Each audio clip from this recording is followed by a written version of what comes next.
So what you gotta do is select the two programs or apps that you would like to go split screen mode in.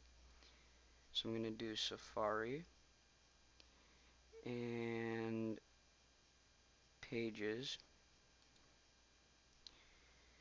So what you got to do first with the two programs is, doesn't matter which one, take the green maximize button and hover your cursor over it, and what you want to do is click and hold the button and drag it to either side of the screen, and then it will give you the option of other programs you have open. Right now I only have Safari open, and you click on your other program, and there you have it.